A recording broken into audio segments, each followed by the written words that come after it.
Hello and welcome back to another edition of the Jacob and Jacob podcast. I'm your host, Jacob Pear, joined by my co-host, Jacob Robaum. Today, we are joined by the man, the myth, the legend, Pantelis Xidias. Thanks for being with us today, Pantelis. Pantelis is a Yeah, no doubt. And the man, the myth, the legend, those are some big shoes to fill. So I appreciate that. yeah, for sure.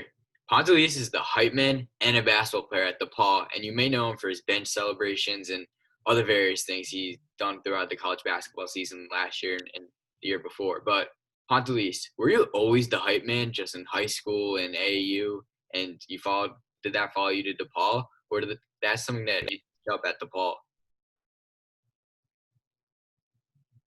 Yeah, you know what? So I've always been this crazy, rambunctious guy, right? And I've always been like this.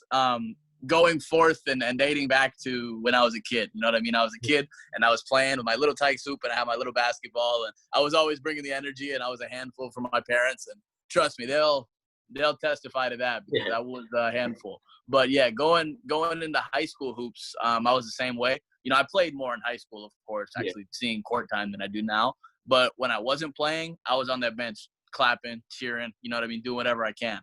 Then my senior year, I played for the nationally ranked La Lumiere team. We were ranked number 1 in the country, and we actually won the national championship. That team, I didn't play very much. It was a very similar situation to DePaul. I played a little bit more there, but not too much more. And I did exactly what you see now for me is what you saw back then for me as well. I was doing all the same kind of crazy dances, hyping everybody up and being that guy. So it didn't just start at DePaul. It sprouted at DePaul, and a lot more people saw it at DePaul because we're a Big East school. Yeah. But no, I've always been like this. Yeah. Were there any notable players on that team? On the La Lumiere team? Yeah. Yeah, so Brian Bowen, he plays for the Pacers now. He was on that team. Jaren Jackson, he plays for the Grizzlies now. He was on that team. Jordan Poole, who plays for the Warriors now, he was on that team. Tiger Campbell was our point guard. He's a point guard at UCLA right now. Jacob Epperson was our center. He plays at Creighton right now. And then almost everybody that played on that team went D1. That's amazing. That's absolutely incredible. That team was nuts. I'm telling you. You want to talk about a humbling experience? Try I'm from a pretty small city. So try being from a small city, being one of the better basketball players in the city, and then going to La Lumiere and playing on a team with a bunch of NBA players. That is humbling. Yeah. You really realize, man, these guys are next level athletes and next level basketball players. And I might not be there right now. Yeah. But hey, if you weren't the hype man on that team, did they still win the championship? No. I like to think that there's no way. I was bringing the hype every day. You know, it's a valuable asset. Without you, maybe they make like the semifinals of the national tournament. You push them through. But you maybe. Yeah. So tell us, how'd you end up at DePaul? Why'd you pick DePaul? You know what? DePaul was a no-brainer for me. So first and foremost, I'm from Michigan City, Indiana, about an hour and a half with crazy traffic away from Chicago. So first of all, proximity to home, huge for me. Second of all, our head coach at La Lumiere, his name is Shane Hireman. He took an assistant coach role at DePaul, and that is my guy. I'm talking about when you talk about somebody who looks out for me, who I'll go to war with any day, like that's my guy. So I couldn't imagine playing college hoops for anybody other than him. And when he took that role at DePaul and he said, hey, you know, I'm going to be an assistant coach over here. Why don't you come check out the program, this and that, check out the school, visit, see if you like it or not. I went over there. Absolute no-brainer. I'm talking about this place is amazing. Chicago's amazing. The coaches were amazing. The facilities were amazing. They were literally just building Wintrust Arena. My freshman year was the first year of Wintrust Arena, which is a big arena in Chicago that we play in. So all of that combined, I was like, I would have to be crazy not to come here. I love this place. It's perfect for me. Any issues with the Chicago cold weather in the winter? You know what? I'm more than used to it because Michigan City weather, where I'm from, is pretty much the exact same as Chicago. So I was born for this and I was built for it. All right, so now you're a Chicago guy. I got to ask you, top 5 deep dish pizzas in Chicago. Go. Oh, man, top 5? So I really stick with a couple. Giordano's number 1 for me. Okay. Giordano's because I love, man, it's so good. Number 2, Luminati's, fire. Number 3, this place called Pequod's in Lincoln Park. Fire. Yeah. Number 4, Geno's East. Fire. And that's it. Honestly, I haven't really been anywhere else. I stick between. I find a couple places that I like, and I stick between there to be safe. Because I would hate to have all these places that I like and then go find a deep dish place that I hate. It's gonna ruin deep dish for me. Yeah, every Chicago guy that we had on the podcast said Giordano's number 1, no question. So I guess it's just a Chicago thing. They are smart. They are correct. Yeah. So you played DePaul, and obviously the college basketball season was cut short this year. What was your reaction to finding out that the season was cut short? Man, I'll tell you what, that was insane. And it was insane for me. And I can definitely say that was insane for everybody else too. I'm not usually one to speak for other people, but I can tell you exactly what they were thinking as well. For us, and all the other Big East teams, we were in New York and we were at the Big East tournament. And, we played against Xavier the night before. We beat Xavier. We're prepping to play Villanova the next day, and then it just didn't happen. You know what I mean? Tournament got canceled. We had to go back to Chicago. Everybody went back to their respective cities, and that's really when coronavirus started taking off, So we didn't really know too much about it yet, and for us to get slapped with that before we really knew too much about what was going on, it was crazy. But, it is what it is. It was in the best interest of everybody's health, so we respect the decision, and we're looking forward to next season. We're going to be hungrier than ever.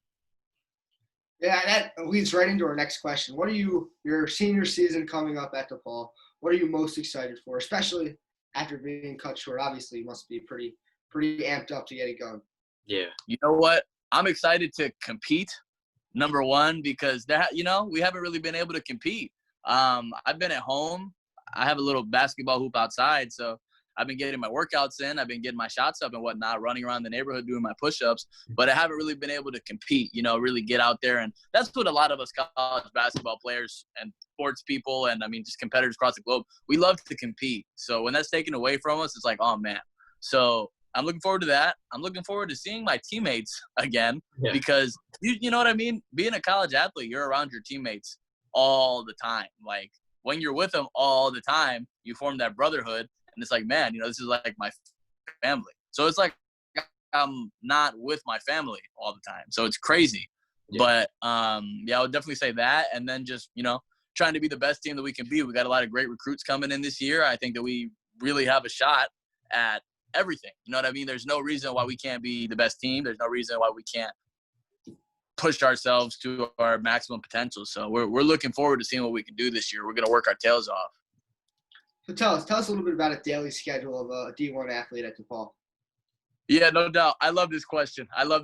Because it is, people look at college athletics and they're like, it's a sport. It's not just a sport. You know what I mean? It's a whole lifestyle. So we wake up early, talking about 5, 6, 7 o'clock, depending on the day, get our work in, then go to class, then go to more class, then sometimes go to a third class, depending on the day. Then get your afternoon work in. By that time, it's probably sometime in between there, eat, if you can do that. Do your best to get some food. And then, get your work in. Some of us have night class, too. Like, I have night classes a lot of nights. So after workouts, I'll go get some food, head over to night class, do that. And then get back, go to study hall, get my work done, my homework and whatnot, and then go back home, take a shower. Maybe if I have any time left, maybe play some 2K, maybe play one game, maybe watch Netflix, and then go to sleep and repeat. Is it easy? No, not at all. Do I love it? Absolutely. And I would not trade it for the whole entire world. So tell us a little bit about the travel. Say you're playing a game on like a Wednesday night at Villanova. When are you going to Villanova? When are you coming back?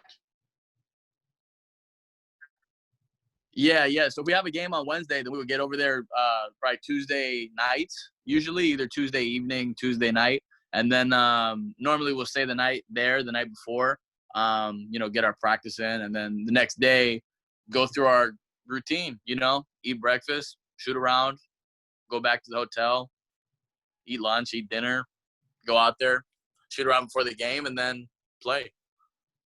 So what would you do if you maybe had an exam on a Thursday and you had a game at Villanova on a Wednesday? How would you manage your time? So if I had an exam on a Thursday, so the next day, we would understand that we would have that test on Thursday, and we would study like crazy the week before and the week leading up. We have study halls on the road as well. So let's say have the game on Wednesday and we go to Villanova on Tuesday. We'll be there Tuesday night. Normally Tuesday night we'll have a study hall. So, we'll be able to catch up on that as well. Wednesday is game day. We have time, you know what I mean? We'll have some time in between meals, maybe a few minutes here, an hour there, to study if we need to. But otherwise, we'll play that game, get back, maybe study on the plane if you're not too tired, and then, the next day get after it. Yeah, for sure. Yeah, being a college athlete is a tough life, but as you said earlier, it's worth it. Yeah, there's no doubt about that. Again, I would never, ever, ever trade this lifestyle for anything. Do you have a favorite Big East opposing building to play in? Man, I would have to say, and this is probably the easy answer, but I'm going to give it because it's true. Madison Square Garden is historic. When we go there to play St. John's, I sit in there and I'm just on the bench usually because, that's where I usually am. And I'm over there and I'm like, man, looking around like there's been some greatness in this building. I'm talking about great historic basketball games. I'm talking about great concerts, great events. One of the number one venues, if not the number one venue in the whole world. You know what I mean? People know about MSG everywhere. So Madison Square Garden is definitely somewhere that is mind-blowing to play at. Do you feel that you're a better player when you go to MSG just because of the hype and everything?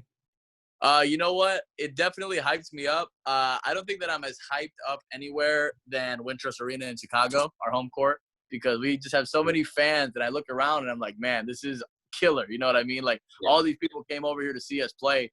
I'm going to put on a show. You know what I mean? I'm going to do everything that I possibly can do to hype everybody up. So that's number one. But MSG definitely gives an additional boost to, I don't know, let's say playing in some other arena.